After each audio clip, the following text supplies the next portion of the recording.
Hi friends, நான் உங்கள் anime freak வந்துட்டேன். நாம இப்போ த ஹீரோ ரிட்டர்ன்ஸ் எபிசோடு 46 பார்க்கலாம். இதுக்கு முன்னாடி உள்ள எபிசோடெல்லாம் நீங்கள் பார்க்கலன்னா மறக்காமல் போய் பார்த்துட்டு வந்துருங்க. டிஸ்கிரிப்ஷனில் லிங்க் கொடுத்துருக்கேன். சரி வாங்க நம்ம இந்த எபிசோடுக்குள்ளே போகலாம். அதுக்கு முன்னாடி போன எபிசோட் கடைசியில் நம்ம ஹீரோ அந்த பெரிய டைட்டன் ஆமையை கொண்டு அந்த டிராகன் மொத்த ஜெயிச்சிருப்பான். அங்கே வந்த ப்ளூ டிராகன் ஆரஞ்சு டிராகனும் அதை பார்த்து ஷாக்காக இருப்பாங்க.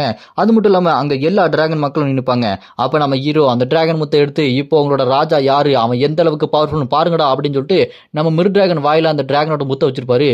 அப்போ நாம டிராகனோட சேஞ்ச் ஓவர் சும்மா செம்மையாக இருக்கும், வெறித்தனமாக இருக்கும். அதோட போன எபிசோட் முடிஞ்சிருக்கும். வாங்க நம்ம இந்த எபிசோடில் என்ன நடக்குதுன்னு பார்க்கலாம். இந்த எபிசோடு ஸ்டார்டிங்கில் அங்கே வந்த டிராகன் மக்கள் எல்லாம் இங்கே நம்ம மிட் டிராகனை பார்த்துட்டு, என்னது இது ஒரு ரெட் டிராகனா, இதோட இன்க்ரெடிபிளான ப்ரெஷர், இதோட பவர் வெறித்தனமாக இருக்கு அப்படின்னு சொல்லிட்டு பார்த்துட்டு இருக்கும்போது அங்கே இருக்க ரால்ஃபு அந்த ஆரஞ்சு டிராகன் கிட்ட, ஏயோ காரணே என்னையாது எந்த டிராகனையாது அப்படின்னு சொல்லும்போது அதை கேட்டு அந்த காரணியவும், இதுதான் எலீடு அப்படின்னு எலீடுன்னு ஒரு பேரை சொல்லுவான். எலீடுன்னு சொன்னோன்னே அவங்களோட அந்த பழைய முன்னோர் ரெட் டிராகன் இருக்கும், அதை தான் இவங்க எலீடுன்னு சொல்லுவாங்க.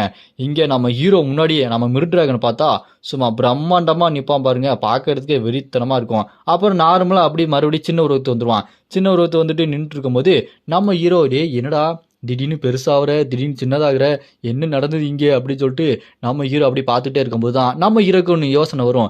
இதுக்கு முன்னாடி அந்த கிஞ்சக்கி கிட்ட ஒரு சில்வர் டிராகன் இருக்கு பாருங்க. டிராகன்ஸ் எல்லாம் 1000 வருஷத்துக்கு மேலே வாழும், ஆனால் நம்மளாம் என்ன கொஞ்சம் வருஷம் தான் வாழுவோம், அவங்க அப்புறம் தனியாக இருப்பாங்க அப்படின்னு நம்ம ஹீரோ அதை பற்றி யோசிச்சுக்கிட்டு, அப்படின்னா இங்கே இவன் கிங்காக வாழ்கிறது தான் அவனுக்கு சரியான விஷயம். ஏன்னா நான் செத்து போயிட்டேன்னா அவன் ரொம்ப தனியாக இருப்பான், இவன் மிச்ச வாழ்க்கையை இங்கே வாழ்ந்தான் அப்படின்னா ஒரு ராஜாவாக இருக்கலாம் அப்படின்னு யோசிச்சுக்கிட்டு இருக்கும்போது அப்போது அந்த டிராகனோட முத்தோட பவர்லேருந்து அவங்களோட பழைய ராஜா ஒருத்தர் வருவாரு. அவர் ஒரு ரெட் டிராகன். அவரை பார்த்த உடனே இவர் எப்படி இங்கே வந்தாரு, இவர் சாகலையா, இவர் தான் கிங் ஆச்சே, இவர் எப்படி இங்கே வந்தாருன்னு சொல்லிட்டு எல்லாருமே சாக்காய் பார்த்துட்டு இருப்பாங்க. அங்கே பார்த்தா எல்லாருமே, இந்த வயசான ஆளு என்னையா செத்து போயிட்டான்னு நினச்சா திரும்ப அதே மாதிரி இருந்து நிற்கிறான் அப்படின்னு சொல்லும்போது அந்த டிராகன் முத்து பவரோட அந்த முன்னோர் ராஜா வந்து இங்கே வந்து சிரிச்சிட்டு இருப்பாரு. டேய், நான் உங்ககிட்ட ஒன்று சொல்ல வந்தேன், ஆனால் உங்களெல்லாம் பார்த்ததில் எனக்கு ரொம்ப சந்தோஷம்டா. நான் ஒரு மான்ஸ்டர் அப்படின்னு தான் நீங்கள் நினச்சிட்டு இருக்கீங்க, நான் மான்ஸ்டர் இல்லை. என்ன நடந்தது, பாஸ்ட்டில் என்ன ஆச்சு அப்படின்னு சொல்கிறேன் கேளுங்க. உங்கள் கூட இருக்கான் பாரு அந்த ஆரஞ்சு டிராகன், அவன் தான் எல்லாத்துக்கும் காரணம். எங்களை இந்த மாதிரி ஒரு வசியம் பண்ணி எங்கள் மேலே மேஜிக் யூஸ் பண்ணி எங்களோட மேஜிக் பவர்லாம் கம்மியாக்கி எங்களை கொலை பண்ணி ரெட் டிராகன் எல்லாத்தையுமே விரட்டி விட்டுருக்கான்.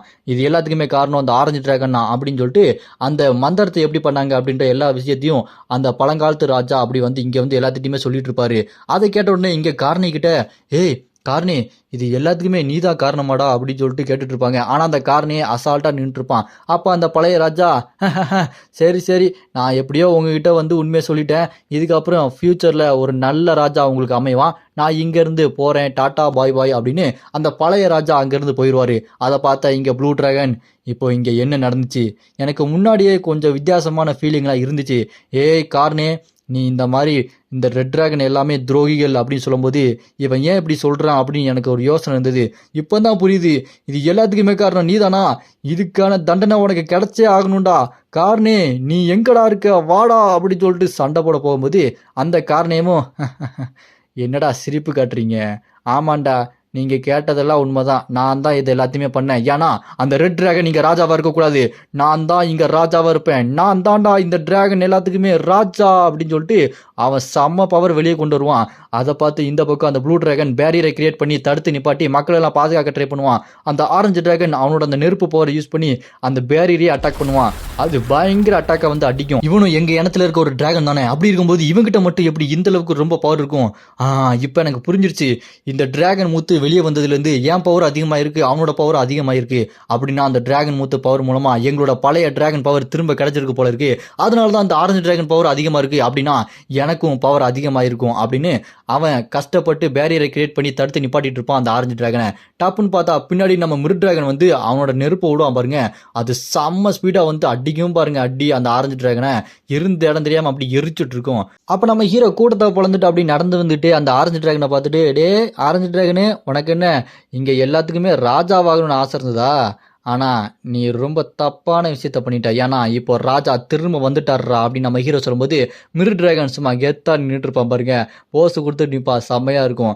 அந்த பக்கம் பார்த்தா அந்த ஆரஞ்சு டிராகன் செத்து போயிட்டான்னு பார்த்தா அவனும் சாகாமல் மனுஷ உருவத்துக்கு வந்து ரெட் டிராகன், எனக்கு இந்த ரெட் டிராகனை பார்த்தாலே பிடிக்கல அப்படின்னு செம கடுப்போட மறுபடியும் அவன் டிராகனை மாதிரி மேலே அப்படி பறந்து போவான். அவனை விடாதீங்க, அவரை பிடிக்க அப்படின்னு சொல்லிட்டு ப்ளூ டிராகன் சொன்னோன்னே மற்ற டிராகன் எல்லாமே அப்படி டிராகன் உருவத்துக்கு மாதிரி அவனை விரட்டிட்டு இருப்பாங்க. இந்த பக்கம் நம்ம இரவும் நான் அவனை பிடிக்கிறேன் அப்படின்னு டிராகன் ஸ்பீரை அப்படி வெளியே கொண்டு வருவார் பாருங்க. சும்மா செம்ம மாசா இருக்கும். நான் அவனை மறுபடி கீழே கொண்டு வந்து நான் யாரு, இந்த டிராகனோட ராஜா யாரு அப்படின்னு காட்டுறேன். இந்த டிராகன் ஸ்பீரை வச்சு அவனை கொல்லாம திரும்ப இங்கே கொண்டு வர முடியுமான்னு பார்க்குறேன். ஆனால் அவனை நான் கொல்ல கூட தயங்க மாட்டேன் அப்படின்னு நம்ம ஹீரோ டிராகன் ஸ்பீரை யூஸ் பண்ணி சும்மா ஓங்கி ஒரு அட்டாக்கை விடுவார் பாருங்க. அது செம்ம ஸ்பீடாக அவனை நோக்கி போய்கிட்டே இருக்கும். அது அப்படியே திரும்பி பார்ப்பான், என்னது டிராகன் ஸ்பீரா அப்படின்னு பார்க்கறதுக்குள்ள அது செம்ம ஸ்பீடாக வந்து அவனை அடிக்கும் பாருங்க. அவன் வழியில் பயங்கரமாக துடிச்சிட்டு இருப்பான், கத்திட்டு இருப்பான். வயிற்றுல அவ்வளோ பெரிய ஓட்டம் விழுந்துட்டு இருந்தது. அப்படியே கொஞ்சம் கொஞ்சமாக ரீஜெனரேட் ஆகி மறுபடியும் நார்மல் ஆயிடுவான். இப்போ எனக்கு பவர் திரும்ப வந்துருச்சு. இது எல்லாத்துக்குமே காரணம் அந்த டிராகன் முத்து தான். அந்த முத்து மூலமாக என்னோட பவர் ரொம்பவே அதிகமாகிருக்கு. அதனால தான் என்னால் திரும்ப ஹீல் பண்ண முடியுது அப்படின்னு சொல்லிட்டு அவன் உடம்பை ஹீல் பண்ணிட்டு மறுபடியும் அங்கேருந்து போக பார்ப்பான். அப்போ நம்ம ஹீரோ நம்ம மிர் டிராகன் மேலே அப்படி பறந்து வந்துட்டு, ஏய் எங்கே போகிற, நாங்கள் வந்துகிட்டே இருக்கோண்டா அப்படின்னு சொல்லும்போது அவனோட ஃபயர் பவர் வித்தியாசமாக ஏதோ கியூப் மாதிரி உருவாக்கி அட்டாக் பண்ண ரெடியாக இருப்பான். நம்ம ஹீரோவும் அந்த ஸ்பீரை எடுத்து ரெடியாக இருப்பார். அப்போ அவன் நீங்கள்லாம் சாகணுண்டா அப்படின்னு சொல்லிட்டு அந்த ஆரஞ்சு டிராகன் அவனோட நெருப்பை விடுவான் பாருங்க. அந்த நேரம் இந்த பக்கம் நம்ம ஹீரோ அந்த ஸ்வாடை வச்சு அந்த ப்ளூ ஃபயர் மாதிரி ஒன்று விடுவார். ரெண்டு நேருக்கு நேராக மோதும் பாருங்க. அடித்து அப்படி வெடிச்சு சதறிட்டு இருக்கும். மறுபடியும் அந்த ஆரஞ்சு டிராகன் வாயை பிளந்து நெருப்பு விட ரெடியாக இருப்பான். சும்மா சரசரன்னு ஏதோ மிசைலேருந்து வர மாதிரி அப்படி விட்டுக்கிட்டே இருப்பான் நெருப்பு எல்லாம். அதெல்லாம் கியூப் வடிவம் மாதிரி இருக்கும். அது வந்து சரசரசன்னு வந்துக்கிட்டே இருக்கும்.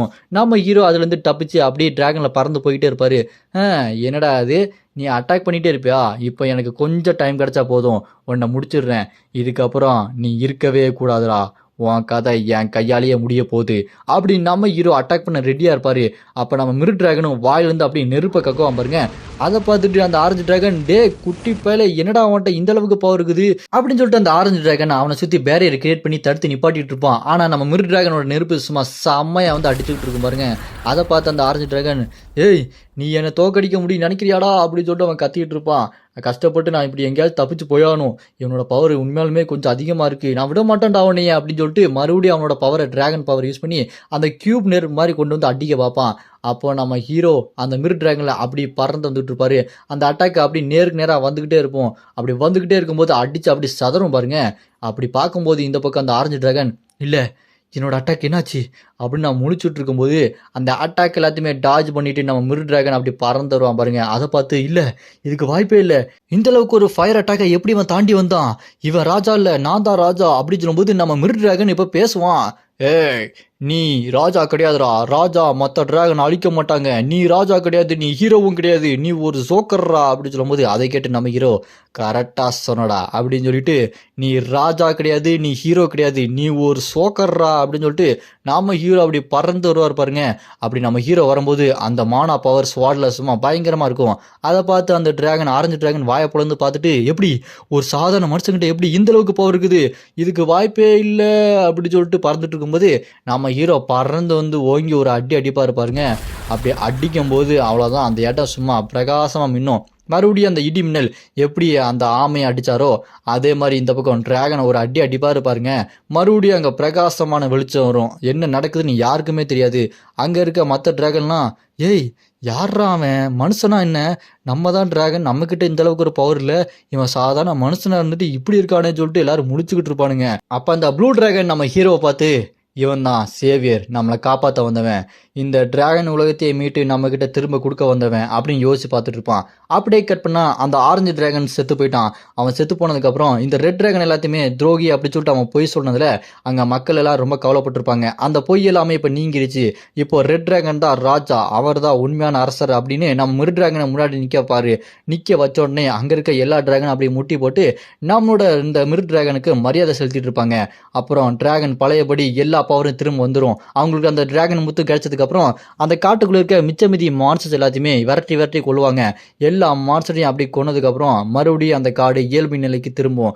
அப்போ அந்த ப்ளூ டிராகன் அந்த பச்சை டிராகன் இவங்கெல்லாம், நம்மளோட காடு நம்மளுக்கே திரும்ப வந்துருச்சுலடா அப்படின்னு ப்ளூ டிராகன் சொல்லும்போது அதை கேட்டு அந்த பச்சை டிராகன், ஆமாங்கண்ணா இது நம்மளுக்கு கிடைக்கணும் கொஞ்சம் கூட எதிர்பார்க்கல, செம போங்க பழையபடி நம்ம வாழ்க்கை திரும்ப வருது அப்படின்னு சொல்லும்போது அதை கேட்டு ப்ளூ டிராகனும், ஆமாம் அதுக்கு எல்லாத்துக்குமே காரணம் கிம். அவருக்காக நான் என்ன வேணா செய்வேன். அவருக்கு நான் திருப்பி நன்றி கடன் பண்ணணும் அப்படின்னு சொல்லும்போது, அப்ப அங்க ரால்ஃப் ஓடி வந்து நம்ம ப்ளூ டிராகன்ட்ட ஒரு அவசரமான விஷயம் அப்படின்னு சொல்லும்போது, என்னடா ஏன்டா இவ்வளோ அவசரப்படுற அப்படின்னு சொல்லிட்டு பதட்டப்பட்டு கேட்கும்போது, அவர் மறுபடியும் தப்பிச்சு எங்கேயோ போயிட்டாருங்க காணுங்க அப்படின்னு சொல்லும்போது, யார்ரா காணோம் அப்படின்னு சொன்னா, நம்ம ஹீரோவும் மிர் டிராகன் தான். அவங்க அங்க கோட்டையில இல்லாம உள்ள காட்டுக்குள்ள பூந்து எல்லா மான்ஸ்டரும் சும்மா வெளுத்து வாங்கிட்டு இருப்பாரு. நம்ம ஹீரோ அங்க இருக்க மான்ஸ்டர் அப்படி குத்தி வெட்டி வீசி கொன்னுகிட்டு இருப்பாரு. அப்ப நம்ம ஹீரோ கிட்ட 88,54,455 பாயிண்ட்ஸ் இருக்கும். இவ்வளோ பாயிண்ட்ஸ் நம்ம ஹீரோ வாங்கிட்டு, பரவாயில்லடா நான் வந்து இங்கே சண்டை போட்டதில் கொஞ்சம் கூட வேஸ்ட் ஆகலை. எப்படியும் கொஞ்சம் மாசமா சண்டை போட்டிருப்பேன்ல, ஒரு 6 மாதம் இருக்கும்ல. இப்போ பாரு என்னோட மானா பவர், மானா ரேங்க், ஸ்ட்ரென்த்து, எஜிலிட்டி, ஸ்டாமினா இது எல்லாமே அதிகமாகிட்டே இருக்குது. சூப்பர். இந்த டவர் இந்த 40வது ஃப்ளோரையும் நான் முடிச்சிட்டேன். 99.98% நான் இந்த டவரை முடிச்சிட்டேன். இதுக்கப்புறம் அடுத்த ஃப்ளோருக்கு தான் போகணும்.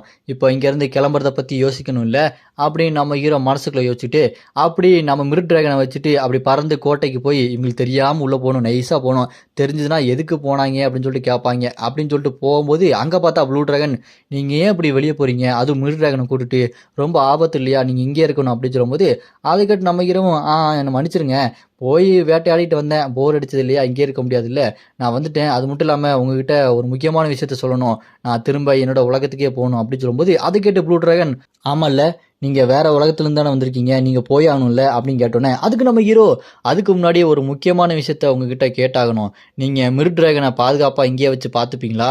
ஏன்னா மிர் டிராகன் இங்கே இருந்தால் தான் அவனுக்கு கரெக்டாக இருக்கும். இதுக்கப்புறம் அவன் இங்கே தான் இருக்கணும். ஏன்னா நான் வெளியே போனேன் அப்படின்னா அந்தளவுக்கு ரொம்ப வருஷம் வாழ மாட்டேன். இவன் இங்கே இருந்தால் தான் நல்லாயிருக்கும். இவனை நீங்கள் பார்த்துப்பீங்கள்ல அப்படின்னு சொல்லும்போது, அதை கேட்ட அந்த ப்ளூ டிராகன், இல்லை முடியாது அப்படின்னு சொல்லிடுவான். அது கேட்டு நம்ம ஹீரோ, என்ன முடியாதா, ஏன் முடியாது அப்படின்னு சொல்லிட்டு கேட்டோன்னே, அது கேட்ட அந்த ப்ளூ டிராகன், இங்கே பாருங்கள், டிராகன்ஸ்லாம் யாருக்குமே அடிமை கிடையாது. அவங்களுக்கு என்ன வேணுமோ அவங்க தான் சூஸ் பண்ணிக்குவாங்க. அவங்க இங்கே இருக்கணும்னா இருப்பாங்க, இல்லைனா போயிடுவாங்க. அதை நீங்கள் கேட்க வேண்டியது என்கிட்ட இல்லை, உங்களோட மிர் டிராகனை கேளுங்க. அவர் இங்கே இருக்காரா இல்லை உங்கள் கூட வராராம் அப்படின்னு சொல்லும்போது, நம்ம மிர் டிராகன் அப்படியே நின்றுக்கிட்டே தூக்கிட்டு இருப்பான், வாயில் ஜொல்லு அடிச்சிட்டு இருக்கும்போது. இந்த பக்கம் நம்ம ஹீரோ அந்த 40வது ஃப்ளோரையே முடிச்சிருவான். இப்போ நம்ம ஹீரோகிட்ட நிறைய அந்த பாயிண்ட் வந்துக்கிட்டே இருக்கும். இப்போ நம்ம ஹீரோ அடுத்ததாக 41வது ஃப்ளோருக்கு தான் போகணும். இப்போ நம்ம ஹீரோ கிட்ட எக்ஸ்ட்ரா பாயிண்ட் கிடச்சிருக்கும். நம்ம ஹீரோ கிட்ட போனஸ் ரிவார்டு, அப்புறமா அந்த மானா பவர் எல்லாமே அதிகமாக இருக்கும். அந்த டிராகன் முத்து கிடச்சனால அந்த டிராகன் முத்து மூலமாக நம்ம ஹீரோக்கு ஒரு ரிவார்டு கூட கிடச்சிருக்கும். இந்த மாதிரி நிறைய ரிவார்டு கிடைக்க இப்போ நம்ம ஹீரோ கிட்ட 1,08,54,455 பாயிண்ட் கிடச்சிருக்கும். நம்ம ஹீரோ அடுத்த ஃப்ளோருக்கு போகணும்னு சொல்லிட்டு அந்த டவரில் இருக்கிற மக்கள் எல்லாம் கூடுவாங்க பார்த்தீங்களா, அந்த இடம் பொதுவான ஒரு இடம், அந்த இடத்துக்கு போயிட்டு, எனக்கு உங்ககிட்ட என்னென்ன எலிக்சர் ஆஃப் லைஃப் மானா என்னென்ன இருக்கோ அது எல்லாத்தையும் கொடுங்க அப்படின்னு சொல்லிட்டு அங்கே இருக்கிற கடையில் போய் ஆர்டர் பண்ணிட்டு இருப்பான். பின்னாடி பார்த்தா மிர் டிராகனும் கூட இருப்பான். மிர் டிராகனுக்கு நம்ம ஹீரோ கூட இருக்கிறதா பிடிச்சிருக்கு போல இருக்கு. இதோட இந்த எபிசோடு இங்கே முடியுது. இதுக்கப்புறம் அடுத்தடுத்த அட்வென்ச்சர்ஸ் எந்த மாதிரி போக போகுது அப்படின்றத நம்ம அடுத்தடுத்த எபிசோடில் பார்க்கலாம். உங்களுக்கு அடுத்த எபிசோடு வேணும்னு நினச்சிங்கன்னா மறக்காம கமெண்ட்ல அராய்ஸ் அப்படின்னு கமெண்ட் பண்ணுங்க. இந்த வீடியோ பிடிச்சா மறக்காம லைக் பண்ணி சப்போர்ட் பண்ணுங்க.